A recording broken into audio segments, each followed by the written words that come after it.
지친 하루를 달래줄 어머니의 손맛 그대로. 올바른 재료와 정성 담은 손질. 홍시로 완성한 달콤한 감칠맛. 집에서도 편하게 택배로 받아보세요. 매콤하게 땡기는 감칠맛. 장간의 양념게장. 검색창에 장간의 양념게장을 검색해보세요. 자, 미국에서 올해 금리 인상 전망이 나왔습니다. 그래서 금리 인상을 한다. 화이트하우스는 너는 또 어떻게든 최고로 부정적으로 이야기를 하려고 한다. 뭐 이런 식으로 이야기를 하려는 게 아니라 금리 인상 가능성이 이야기 나왔다는 것은 점도표처럼 금리 인하 폭이 줄어들었다는 소리고, 그 이유에 대해서 확인을 해보게 되면은 미국의 금리 인하가 예전 같지 않다면 한국의 금리 인하가 경기 침체를 대비해서 금리를 빨리 내리게 되면 환율이 더 문제가 될 것이고, 경기 침체를 대비 안 하고 미국에 맞춰가자니 여러 가지 이제 부동산 붕괴라든가 이런 것들을 막을 수가 없는 상황이 된다. 이렇게 되는 거죠. 그래서 미국의 움직임이 굉장히 중요하다. 아직도 세계에서 패권국은 미국이고, 미국의 움직임에 따라서 다른 나라들이 영향을 받는 거죠. 예를 들어서 글로벌 금융위기 같은 경우도요, 사실 터진 건 미국에서 터졌죠. 3월에 베어스턴스 터지고 9월에 리먼 브러더스 은행 터졌죠. 그건 미국에서 부동산 정책을 잘못했고, 미국에서 부동산 금융 정책을 잘못했죠. 그리고 미국에서 유동성을 뻥튀기 시켜가지고 장난질 쳤던 거고. 근데 문제는 그렇게 미국에서 터졌는데 오히려 미국보다 유로존 사태 터지면서 유럽도 작살나고 이런 식으로 다른 나라들이 피해를 크게 입었죠. 근데 이번에는 미국에서 아직 터지지도 않았는데 다른 나라들에서 곡소리가 나오고 있습니다. 특히 그 중에서 통화 가치가 가장 빨리 떨어지고 있는 나라는 가장 경제 상태가 문제가 있다. 그래서 외국인들이 돈을 빼간다는 소리고, 그런 경제 상태가 문제가 있다라고 판단돼서 외국인들이 자금을 가장 많이 빼가는 나라가 현재 우리나라다. 이 부분에 대해서 우리가 잘 알고 넘어가야지 첫째로는 한국 경제에 대해서 확인할 수가 있고, 두 번째로는 한국 경제의 흐름에 따라서, 세계 경제의 흐름에 따라서 내 자본을 어떻게 해야지 잘 지킬 수 있느냐. 그래서 이야기를 들어보면요, 글로벌 경제는 작년에 미국만 회복세를 보이며, 그러니까 경제 위기를 여러 번 겪어봤어요.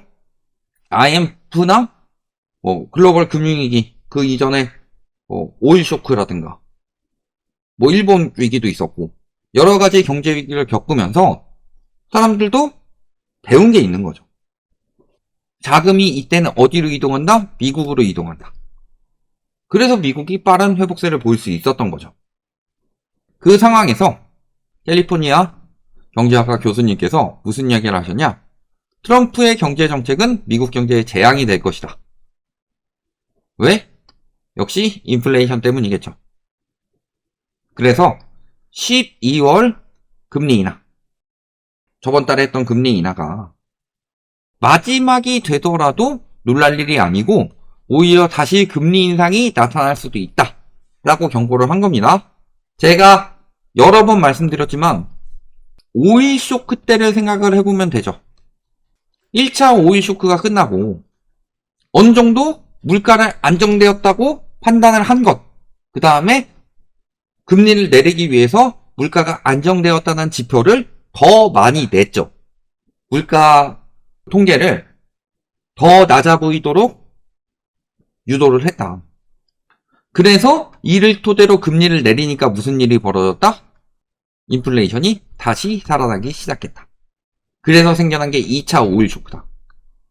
이때 등장한 인물이 폴 볼커이고, 경제가 무너지면서 인플레이션까지 같이 폭등하는 스태그플레이션이 있으니 폴 볼커는 아예 작정을 하고 일단 인플레이션부터 안정시키고 그 다음에 경제로 가자. 이렇게 마음 먹고 인플레이션부터 열심히 때려잡았죠. 이번에도 같은 상황이 벌어질 가능성이 굉장히 높다. 제가 이 부분에 대해서 지금 와서 저분이 저렇게 경고를 하니까 이야기를 하는 게 아니라 미국이나 한국에서 막 금리 인하 징조가 나오던 그 시기부터 계속 이야기를 했죠. 금리 인하를 하게 되면 2차 오일 쇼크가 나타날 수 있다. 왜냐면 유동성이 풀렸던 것이 다 축소되지 않았기 때문이다. 이런 말씀을 드렸던 것처럼 지금 똑같은 경고들이 나오고 있는 거예요. 왜 나올 수밖에 없냐? 풀린 돈이 남아 있으니까. 분명히 이런 식으로 고금리를 통해서 쪼이게 되면은 유동성이 흡수가 돼야 되는데 유동성이 흡수가 안 되고 있다는 것을 가장 잘 보여주는 두 개의 시장이 있죠. 코인 시장 그리고 미국 증시죠. 여기만 보더라도 이런 상황에서 거기가 역대급으로 올라간다. 특히 미국 증시 같은 경우는 거의 닥펀 버블처럼 올라가고 있습니다. 이 부분은 저는 꽤나 위험하다고 봅니다. 그래서 미국 경제가 100% 안전하다고 볼 수 없다.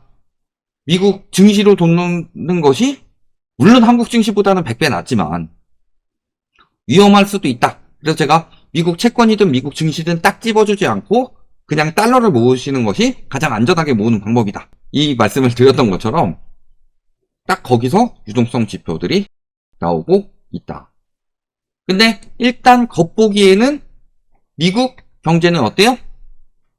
독주를 하고 있죠. 독주를 하고 있는 상황인지 아니면 지금 독주를 마시고 있는 상황인지는 조금 더 지나면 판별이 되겠죠. 왜냐하면 미국 경제가 저렇게 좋은 지표가 나올 수 있었던 것은 옐런이 대선을 앞두고 돈을 풀었던 영향이 크고 그게 인플레이션에 적용되는 것이 본격적으로 올해부터 시작이 될 건데 이런 것들로 통해서 성장률이 1위가 전망이 됐다. 자 그러면요. 금리를 내리는 이유는 뭐예요? 경제가 안 좋기 때문에 금리를 내리죠. 경제가 잘 돌아가는데 굳이 금리를 내릴 필요가 없습니다. 미국 같은 경우는 경제가 잘 돌아가는데 굳이 금리를 내리는 이유는 국가에서 이자 비용이 너무 많이 나가기 때문에 내리려고 하는 건데 경제가 잘 돌아가는 상황에서 인플레이션이 다시 나타난다고 하면은 미국은 다시 인플레이션을 잡기 위해서 움직일 가능성이 높다는 소리죠. 경제가 안 좋은 나라에서는 금리 인상을 하기가 굉장히 부담이 됩니다. 경제가 좋으면은 말씀하신 대로 소비 투자 진작하려고 금리 인하를 하는데 그럴 필요가 없잖아요. 이미 소비 투자가 잘 돌아가고 있는데. 물론 여러 가지 문제점들은 있죠. 지금도 뭐 카드 비용이라든가 그 저축 비용이라든가 이런 것들이 빠르게 소진되고 있기 때문에 미국도 이게 오래 갈 수는 없다는 전망들이 나오고 있지만 지금 이런 대출 디폴트 등이 일어나고 있긴 하지만 그럼에도 불구하고 경제 지표가 견고하다는 소리는 금리를 내리지 않아도 된다.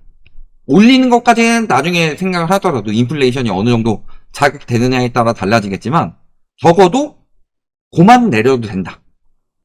그러면은 미국이 내리지 않는데 미국이 금리를 올리는데 우리나라가 내리게 되면 어떻게 돼요? 환율이 폭등할 가능성이 높죠. 이런 부분도 생각을 해야 되는 거고 그 다음에 또 한 가지 우리가 생각해야 될 것이 채권 금리가 이례적으로 상승하고 있습니다. 그러니까 미국에서 채권 금리가 올라가니까 한국에서도 금리 3%대가 또 사라진 거예요. 그리고 올해 만기 국채는 3조 달러로 이게 단기채가 많기 때문에 중장기채로 발행을 하려고 하면은 충격을 줄 수밖에 없다는 소리다. 그러니까 미국 기준금리를 얼마나 인하하느냐에 따라 다르겠지만 기준금리를 그대로 둔다면 채권금리가 올라갈 영향이 많다는 소리죠. 채권금리가 올라간다는 소리는요. 기준금리 올리고 내리고 하는 이유는 시중금리를 조정하기 위함인데 채권금리가 올라간다는 소리는 시중금리가 올라간다는 소리예요. 미국 채권금리가 올라가면 한국 채권금리는 올라갈까요? 아니면은 많이 올라갈까요? 한국보다 미국 채권이 더 안전하니까. 그러면 한국에서 아무리 금리 인하를 하더라도요. 미국 채권금리 인상의 압박으로 한국 채권금리가 올라가면서 시중금리가 올라갈 수 있다는 점이에요. 근데 이 와중에 금리를 더 빨리 내리려고 하고 있죠. 자, 미국 금리 몇 차례 전망하고 있어요? 2회 전망하고 있는데 한국은 금리를 3차례 내린대요. 미국보다 더 빨리 내린다는 소리는 무슨 뜻이에요? 미국보다 더 빨리 내린다는 소리는요, 저 나라 경제가 굉장히 위험하다는 소리예요.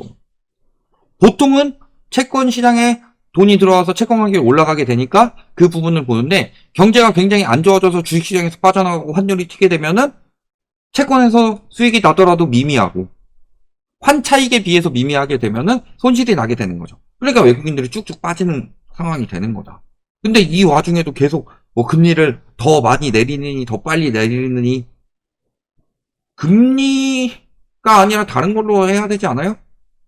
지금 안 그래도 오히려 우리나라 같은 경우가 이제 가계부채를 비롯한 대부분의 대출들이 너무 많이 쌓여 있는데, 이 부분을 디레버리징 하지 않고 금리 인상기에 그걸 했었어야 되는데 하지 않았으니까 문제가 되는 거예요. 그러니까 금리 인상기에 유럽은 적어도 어느 정도 디레버리징은 됐어요. 미국도 마찬가지고. 우리나라는 그걸 안 했죠. 그러니까 상황이 더 안 좋은 거다. 그러니까 환율이 튀는 것이, 다른 나라들도 물론 튑니다. 미국이 강세이긴 해요. 근데 문제는 뭐 유럽이나 이런 데보다 한 너다섯 배씩 더 떨어지고 있는 우리나라 이런 상황이 괜히 벌어지고 있는 게 아니다. 그래서 지금 뭐 달러 금 물어보시는데, 제가 금이나 달러를 괜히 사놓으라고 하는 게 아니에요. 보통 금 달러는 반비례하죠. 왜냐면 금을 달러로 책정하기 때문에 달러 가치가 올라가면 상대적으로 금 가치는 떨어져요. 달러의 대비로. 보통은 그렇게 되는 게 맞는데, 지금 같은 경우는 세계적으로 경제적 압박이 들어가고 있는 상황이고, 그래서 금 가격이 올라가는데, 그 중에서 미국 경제가 괜찮고 여러 번의 위기를 겪은 자본의 이동들이 미국으로 빨려 들어가고 있기 때문에 상대적으로 다른 통화에 비해서 달러 가치가 높아지는 상황이다. 이 두 가지를 생각해 보시면 괜히 그런 안전자산으로 자금을 옮겨놓으라고 하는 게 아니다. 특히 위험자산 같은 경우 지금 뭐 미국 증시라든가 코인이라든가 이런 것들도 열심히 뜨고 있는데, 이런 것들이 어쩌면 닷컴버블 같은 위험이 굉장히 크다라고 전망하는 사람들이 많은 만큼, 이게 되면 대박일 수도 있는데 안 되면 쪽박이죠. 투자는 그렇게 하는 게 아니에요. 그건 도박이지. 도박을 투자라고 이야기하면서 하라고 주장하는 사람들이 많죠. 그런 것들을 피해야 되는 거고. 그래서 지금 상황이 세계적으로 여러 가지 위기가 오고 있는 상황에서 우리나라가 특히 더 심하고, 이 와중에 미국에서 자금을 빨아들이는 압박이 더 심해질 수밖에 없게 되는 상황이고, 미국의 채권금리 인상으로 인해서 우리나라 금리도 인상이 될 가능성이 높다. 기준금리는 아니더라도 시중금리가 인상이 될 수 있다. 여기까지 말씀드리겠습니다.